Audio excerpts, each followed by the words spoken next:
na yung tsula. Tapos na ang aking paglilinis sa tsula. Ngayon ay kakain na kami para malinisan ang sahig at maitapon ang basura.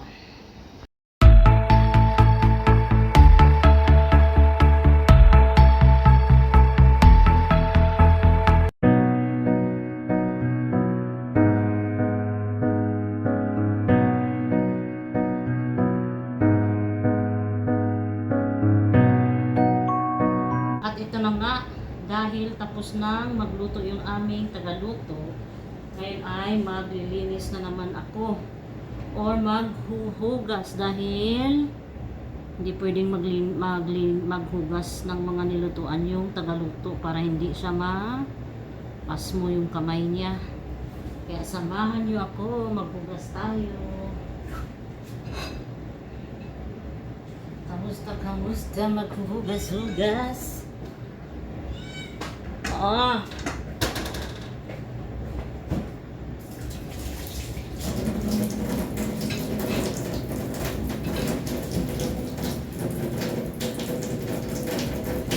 At unas-unas para malinis ang ating kusina. Ito na sa butas ko natin.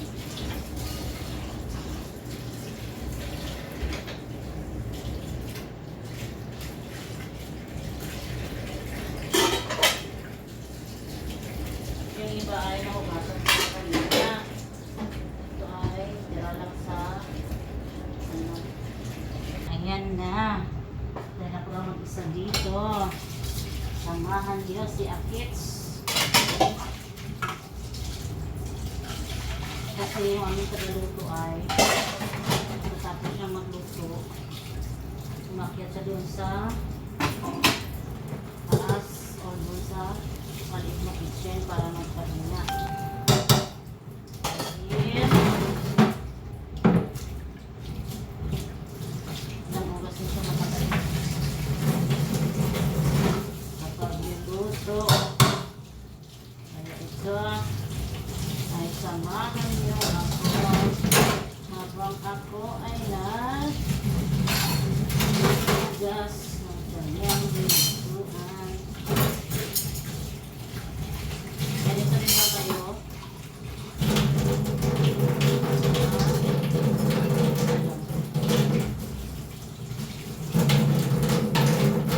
Tulungan ang tagaluto para maghugas.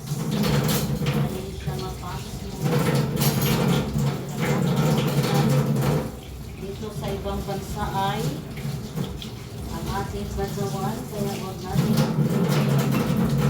kailangan din magpahinga minsan.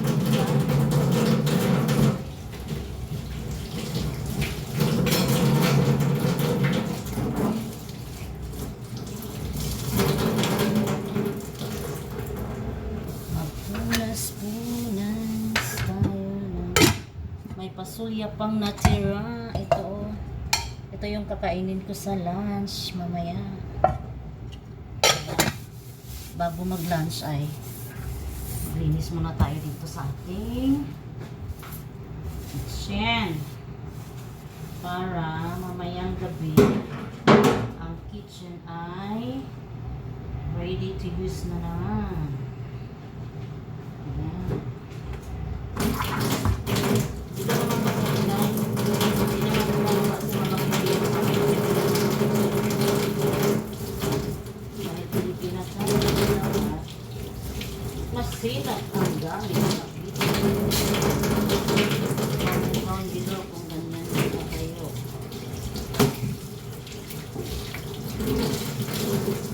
Diba?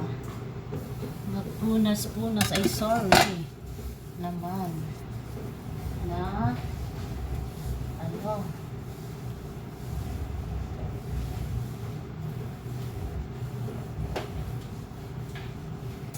kasi kumakain pa yung mga amo, pati yung amo ko ay kumakain pa. Kapag kumakain pa yung mga amo at ang amo ko ay mag-imis-imis muna tayo dito. Kahit ito lang yung mga natin. Diba? Ah, okay, ang lahat-lahat. Na yung aking hinugasan. Ayan. Ngayon ay lilinis ako ng chula. Ito yung lilinisan ko ngayon. Ang chula. Kasi hindi na siya mainit eh. Para ready para mamayang gabi. Ayan na. Tatanggalin na natin ito. Para maglinis. Para hindi naman nakakahiya sa inyo. Baka i-bash nyo ako sa aking mga video na hindi malinis yung aming chula. Ngayon ay lilinisan ko na. O, diba? Bababan ko na saglit ng sabon.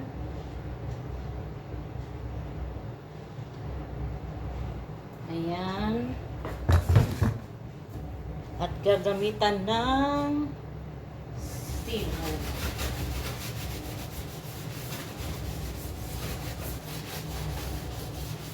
Para mamaya ay ready na siya. Diba?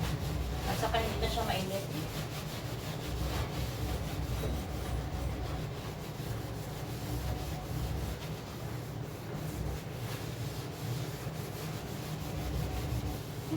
Ingatan pa ang halikan ko.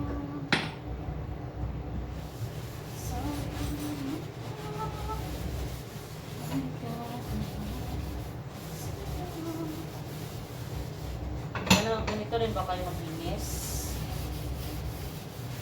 ng chula? Chulang tawag dito sa ano eh. Sa Arabic ko dito sa English. Ay, ano ba? Ano po ah? Ano ba yung tawag?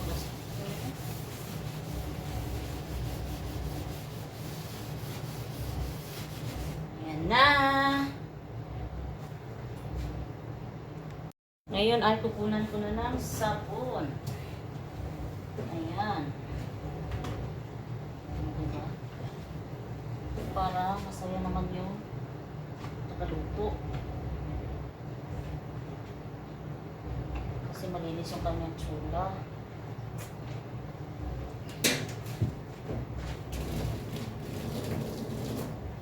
Kayo, araw-araw nyo rin ba dinilinisan yung chula nyo?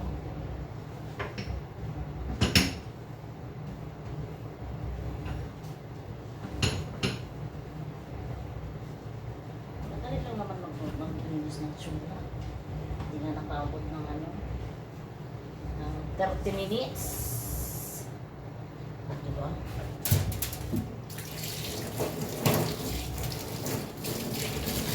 Kasi yung mga kasamahan ko ay hinintay pa nila matapos kumain ang mga amo. Hinintay muna namin matapos lahat ng mga amo kumain. Tapos kakain na din kami para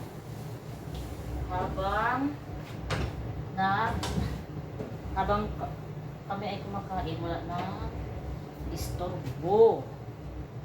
Kasi minsan may mga insidente na nakain ka tapos sasabayan ng mga amo. Minsan may kailangan pa yung mga amo. Kaya tatawagin ka. Masarap na yung pagkain mo. Minsan ay mawalan ka pa ng gana. Kasi nga, dyan na ka pagkain. Hindi lang yan. Kaya dahil sa OFW tayo, yung mga sitwasyon na yan ay normal lang yan. Dahil dito sa ibang bansa, hindi natin hawak ang ating oras. Lalong-lalo na pag nagtatrabaho tayo sa bahay.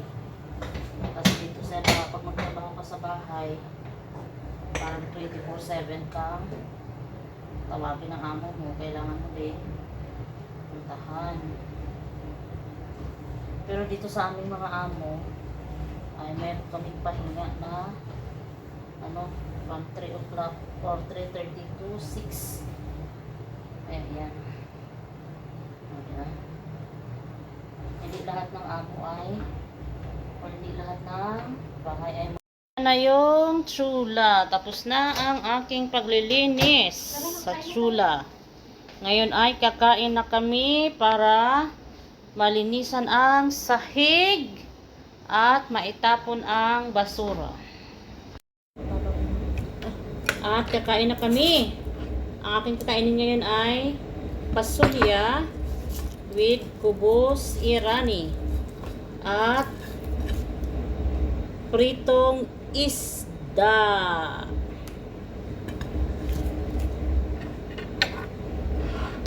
Kasi hindi ako nakain ng rice. 1 week na yata hindi ako kumain ng rice. At na-survive. Titingnan ko bukas kasi Friday bukas eh. Kain muna kami. At ito yung gagawin or gagawin ko. Ayan.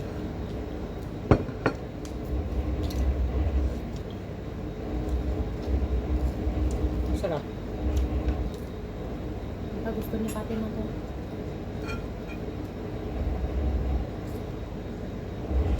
Tira mo.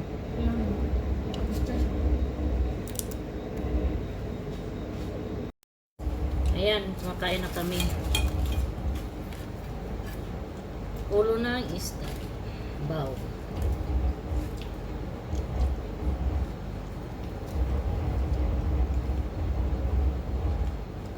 Ang tawag sa isda na to ay suong.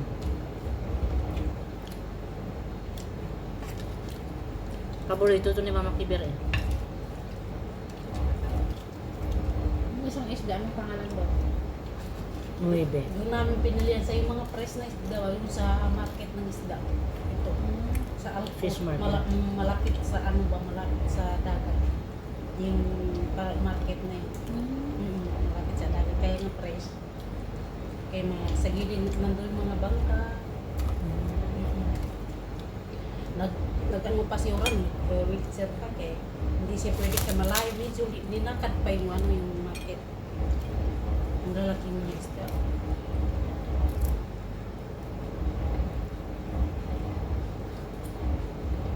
Masarap kumain pag sabay-sabay.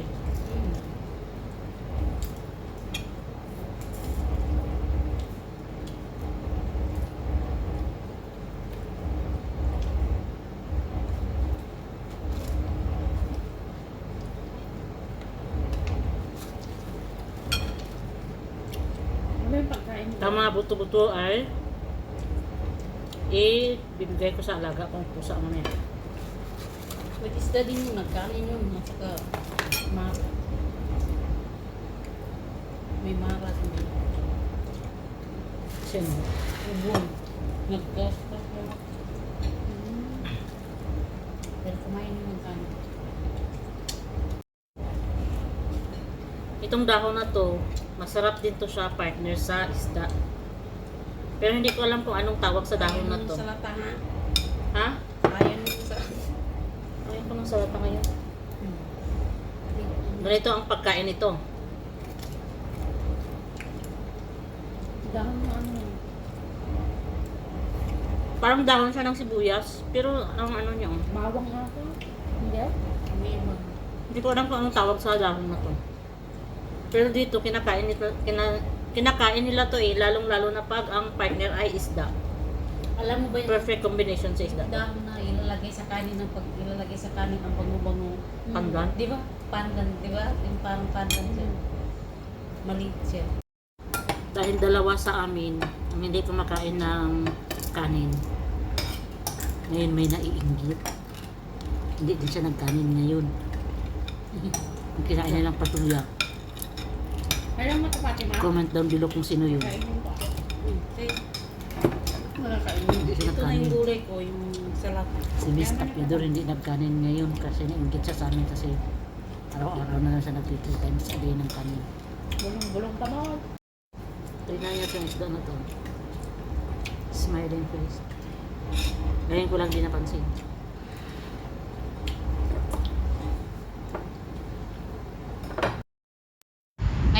tapos na kami kumain ng lunch. Tapos na rin kami maglinis ng kitchen. At magtapon na kami ng basura.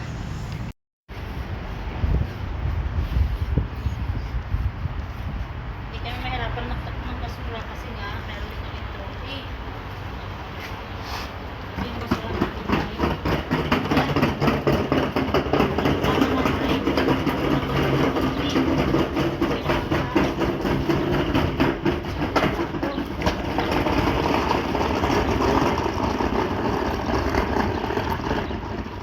O, saan natin ilagay ito para to makita yung pag-akyat?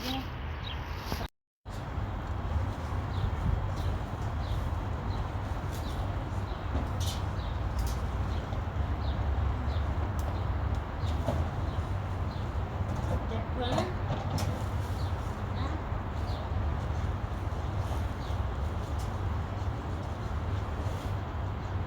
Ngayon, dahil nagtana namin yung basura, napalitan namin ng plastic para na.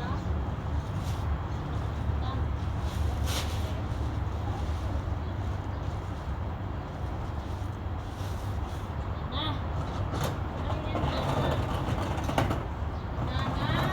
Balik namin yung kitchen. Kasama si Chris. At Biador. Dor.